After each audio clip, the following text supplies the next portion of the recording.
ঘড়িতে 5:17, 5:34 আমাদের ট্রেন।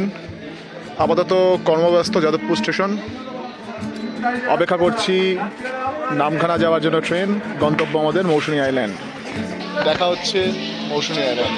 শহরের এই ব্যস্ততা ট্রাফিক জ্যাম থেকে একটু ব্রেক চাই? তাহলে ব্যাগ গুছিয়ে চলুন ঘুরে আসি বাংলার এক লুকোনো রত্ন মৌসুমী আইল্যান্ড থেকে। নামটা হয়তো অনেকের চেনা, কিন্তু এখানকার শান্ত পরিবেশটা আজও একদম অন্যরকম।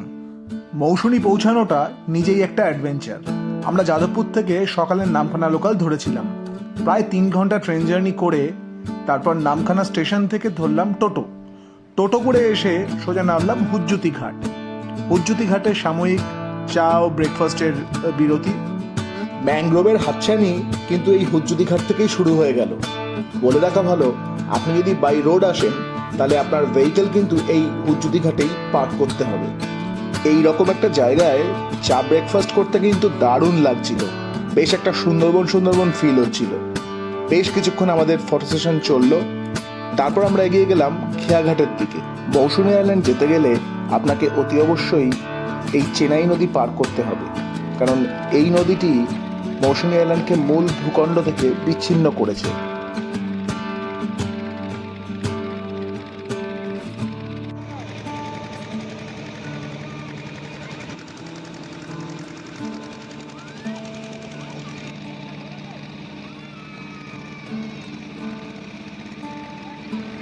চেনাই নদী পার করে মৌসুমী আইল্যান্ড যাওয়ার জন্য হুজ্জুতি ঘাট ছাড়া পাতিবুনিয়া ঘাট থেকেও ফেরি ছাড়া হয়। উভয় ক্ষেত্রেই নদী খুব বেশি চওড়া নয়। হুজ্জুতি ঘাট থেকে নদী পার করতে 15 মিনিট সময় লাগে নৌকা করে। ঘাটে নেমে আপনি দেখতে পাবেন লাইন দিয়ে টোটো দাঁড়িয়ে আছে। আপনি শুধু আপনার গন্তব্যস্থল, অর্থাৎ আপনি যে রিসোর্ট বা ক্যাম্প বুক করে এসছেন তার নামটা শুধু বলবেন, ব্যাস আপনাকে একদম তার দোরগোড়ায় এরা দায়িত্ব নিয়ে পৌঁছে দেবে। হুজ্জুতি ঘাট থেকে আমরা নৌকা দিয়ে নদী পেরিয়ে টোটো করে এসে নামলাম এই পিছনে মোড়টায়, এবং এই পাড় দিয়ে হেঁটে চলেছি। এই সোজা হেঁটে রিসোর্ট, এবং পরপর রিসোর্টের লাইন এখান থেকে। মৌসুমী আইল্যান্ডে ওয়েলকাম ড্রিঙ্ক।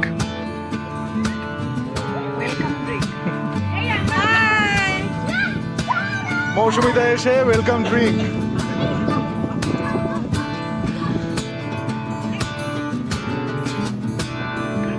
মৌসুমী আইল্যান্ডের বিশেষত্ব হলো এখানকার থাকা, মানে আপনি যেখানে স্টে করবেন এখানে বড় কোনো হোটেল পাবেন না, বরং পাবেন ইকো রিসোর্ট আর টেন্ট। আমরা যেখানে ছিলাম সেটা একদম সমুদ্রের পাড়েই, বালির ওপর ছোট ছোট টেন্ট আর মাটির কটেজ।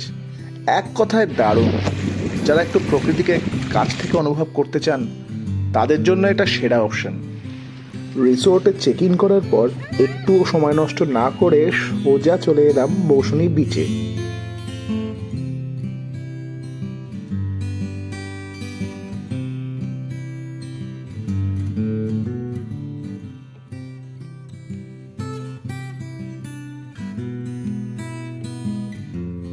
ফাইনালি মৌসুমী আইল্যান্ডের বিচে এসে পৌঁছালাম।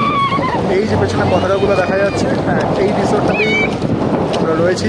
এটাই আমাদের সাময়িক আস্তানা।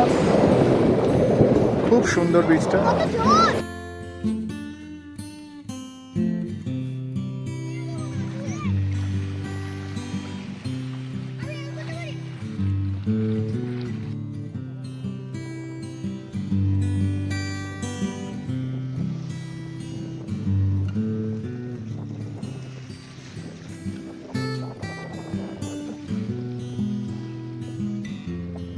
অনেকটা সময় বিচে কাটানোর পর ফিরে এলাম রিসোর্টে। সমুদ্রের ধারে এই যে সুন্দর বসার ব্যবস্থা, এটা কিন্তু মৌসুমীর অধিকাংশ রিসোর্টেই কম্পালসারি। রিসোর্টের পাশের ভেড়িতে মাছ ধরা দেখতে দেখতে আমাদের সময় অনেকটা কেটে গেল। মৌসুমীর রিসোর্টগুলোর একটা বিশেষত্ব হলো সামনে অনেকটা জায়গা খোলামেলা থাকে, এবং বাচ্চাদের বিনোদনের জন্য দোলনা ইত্যাদি তো আছেই। গরম ভাতের সঙ্গে কাতলা কালিয়া আর গলদা চিংড়ির মালাইকারি দিয়ে লাঞ্চটা কিন্তু আমাদের জমে গেছিল। ঘুরতে এসে লাঞ্চের পর বিশ্রাম করার কোনো মানেই হয় না, অতএব আশপাশটা ঘুরতে বেরিয়ে পড়লাম। প্রথমেই নজরে পড়লো এই টেন্টগুলো। ভেতরে হিটার থেকে শুরু করে আলো, পাখা সব কিছুর ব্যবস্থা আছে। স্বাদ বদলের জন্য থেকে দেখতেই পারেন। বাচ্চারা তো ভীষণ মজা পেয়েছিল এই টেন্টগুলো দেখে।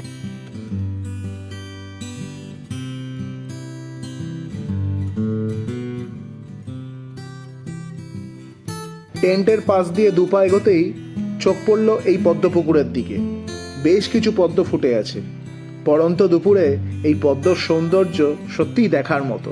সমুদ্রের ওপর সানসেট দেখব বলে এগিয়ে গেলাম বিচের দিকে।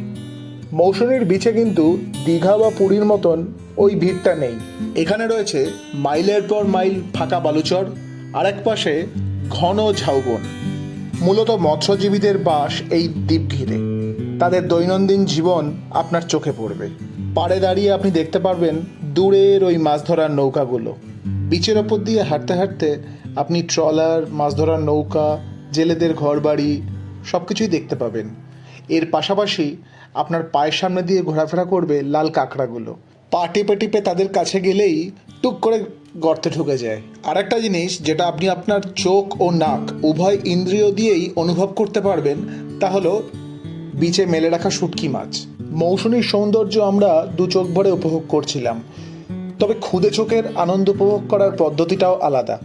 ঘুরতে আসার দরুন ক্যারাটে ক্লাস মিস হওয়ার জন্য সমন্বয় তার ক্যারাটে চর্চা মৌসুমীর বিচেই শুরু করে দিয়েছিল। এখানকার নির্জনতা আপনাকে এক অন্যরকম শান্তি দেবে। সন্ধে হতেই মৌসুমীর আর এক রূপ। হরেক রঙের নিয়ন আলোয় সেজে উঠতে শুরু করলো মৌসুমীর ক্যাম্পগুলো। বিচের ধারে বসে সমুদ্রের হাওয়া খেতে খেতে সুখ দুঃখের গল্প করতে করতে অনেকটা সময় কাটিয়ে দিলাম। এরই মাঝে অবশ্য কফি আর চা পকোড়াও চলে এসেছিল। রাতের অন্ধকার কাটিয়ে রঙিন হয়ে ওঠা রিসর্টটাকে আর একবার ভালো করে ঘুরে দেখার ইচ্ছে হলো। অতএব এগিয়ে চললাম।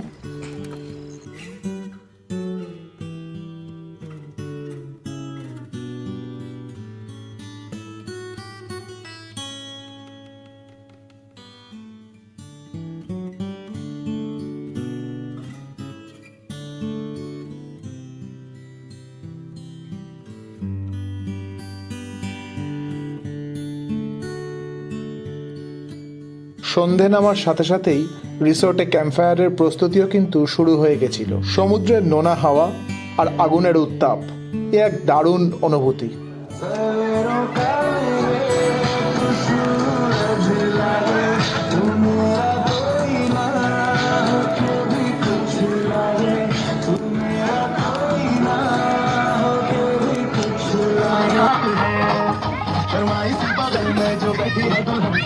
तो मेरी स्वीटहार्ट है ना चीजों की बस्ती में वो जो बन के आई मेहमान हो लगता है शादी घर में उसके आने से जैसे चल के आई है खुशी की सुमति सारी महफिल वो जान बनी है।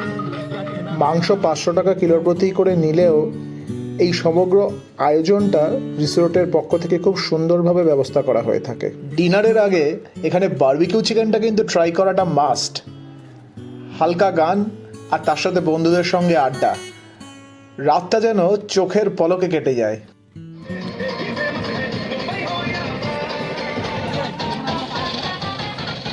নির্জন সৈকত, অনেকটা খোলা আকাশ, উজ্জ্বল তারা। মৌসুমীতে এসে পাওয়া এই ছোট ছোট মুহূর্তগুলোই জীবনের অনেক বড় প্রাপ্তি।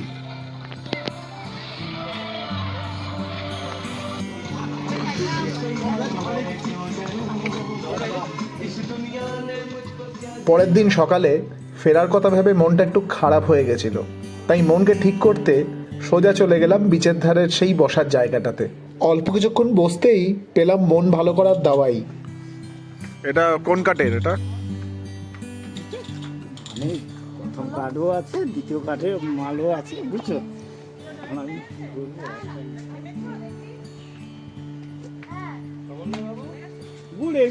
সকাল সকাল আপনার হাতের নাগালে পৌঁছে যাবে টাটকা খেজুর গুড় আর খেজুর রস। অল্প সময় আর মিডিয়াম বাজেটে শহরের ভিড় থেকে একটু আলাদা নির্জনতাকে কাছে পেতে চাইলে মৌসুমী আইল্যান্ড কিন্তু পারফেক্ট। এখানে 1000 থেকে 1500 টাকা পার হেড পার ডে দিয়ে আপনি ওয়েলকাম ড্রিঙ্ক থেকে breakfast, lunch, evening snacks and dinner সবটাই পাবেন। দারুণ ব্যবস্থা, অতএব একদিন বা দুদিনের ছুটি পেলে এবার মন ভালো করার ঠিকানা হোক মৌসুমী আইল্যান্ড।